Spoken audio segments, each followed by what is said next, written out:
Hello and welcome. In this video we will be looking at the solution for question 3 on the May-June 2023 CSEC Mathematics paper 2. We begin with the question. The diagram below shows a semicircle with diameter AC. This is our diameter. Diameter AC. B is a point on the circumference and AB is equal to BC. So this side here is 8.2 centimeters. State the geometrical name of the line AB. The line AB is a chord, C-H-O-R-D, that's what we call it. A chord is a line that is a straight line that connects 2 points on the circumference, and it does not go through the center of the circle.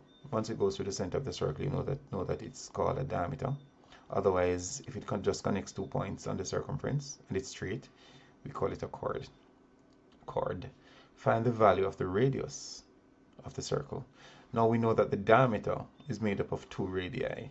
So if we can find our diameter, we can divide it by 2 and get our radius. Now, looking at this triangle, we notice that it is isosceles, but we need to find a value for this angle here, or to know at least what type of triangle it is. It looks like a right angle triangle.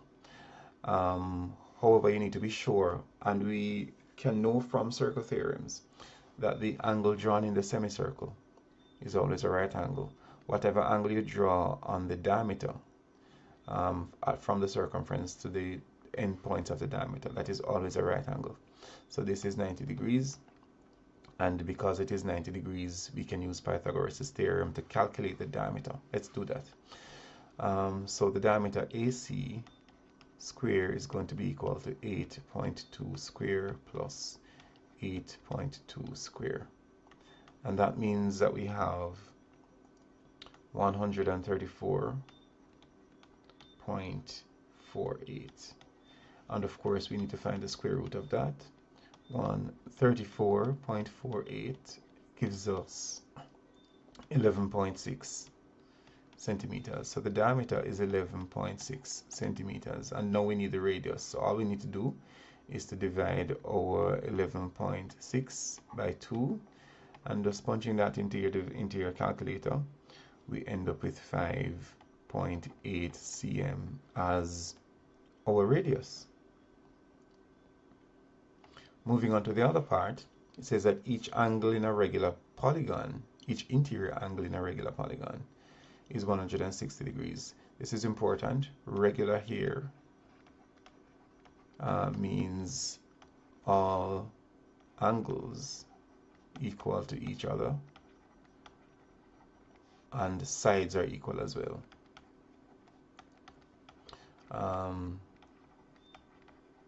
That's a very important word in the question, regular. If regular polygons have equal sides and equal angles. Alright, so the interior angle is 160 and we're asked to calculate the number of sides on the polygon. Before we do that, just a little bit of context so it will help you understand it better if you haven't done this before. Then let's start with a triangle. Let's say that this triangle is equilateral. Doesn't look equilateral right now, but just let's assume for the purpose that it is. Then if it is, then each angle here on the inside interior angle would be 60 degrees. Alright, so each interior angle is 60 degrees because the sum of the angles in the triangle is 180 degrees. Now if we should draw some exterior angles, let's draw one here, let's draw one here, and let's draw one there. Then when we draw the exterior angles and join them up with the interior angles, we notice that they create straight angles. Straight angles, you know, measure 180 degrees. And so this angle here is going to be 180 minus 60, which gives us 120. 120, 120. If you notice that if you add them, 120 plus 120 plus 120 gives you 360 degrees. Also, if you should try it on something like a rectangle, it's the same idea. It works just the same. But since we're dealing with regular shapes, we could use a square, but it will work just as well on a rectangle. So here the interior angle is 90 degrees.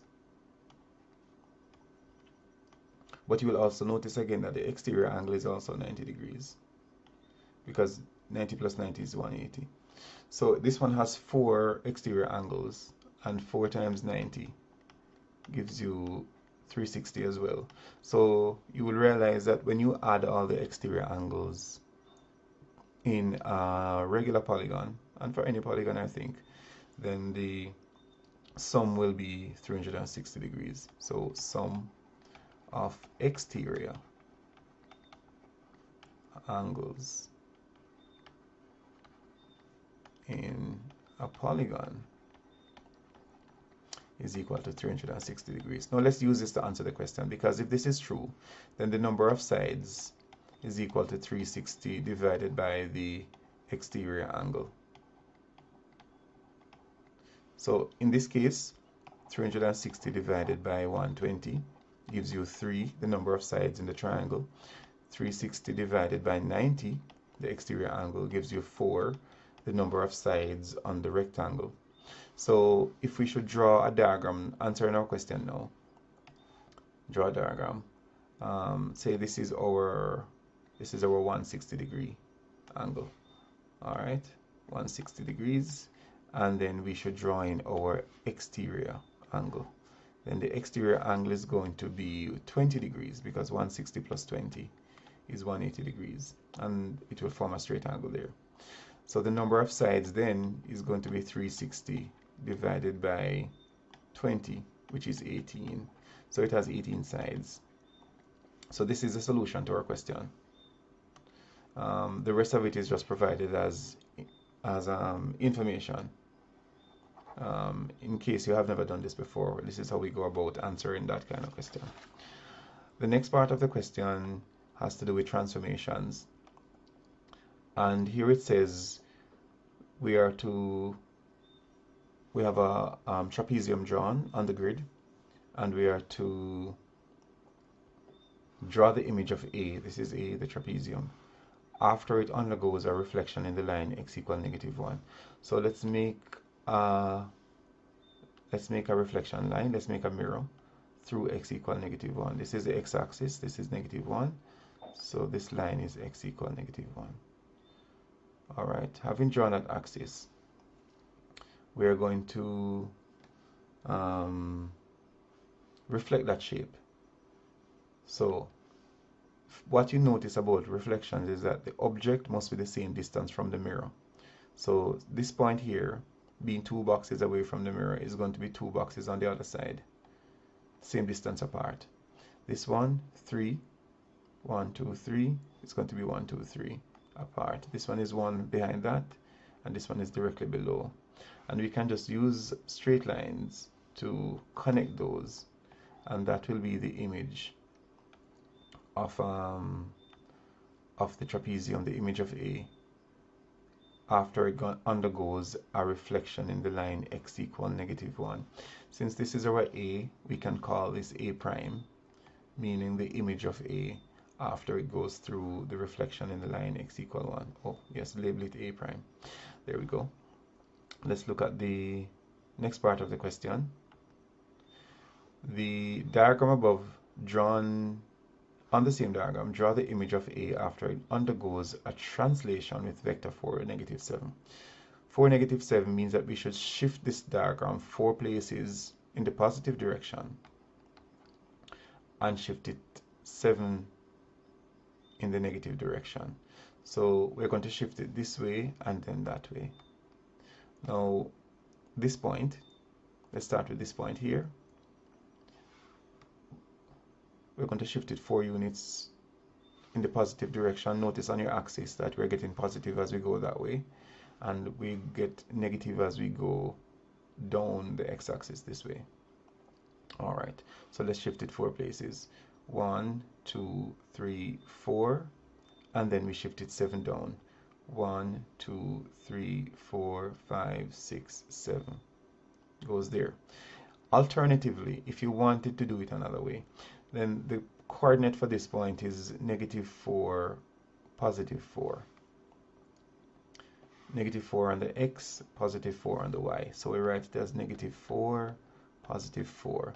If we should add the vector to it, and the vector is 4, 7,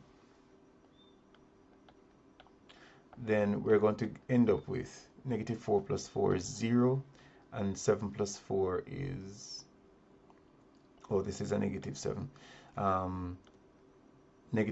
+4 plus -7 gives us a -3. So this would be the image of that point if you want to take that approach to it. Once you have the grid, it's usually just easier to count it, but you can always use this approach as well. So again, let's go. We take it 4 units this way, 1, 2, 3, 4, and then take it 7 units down.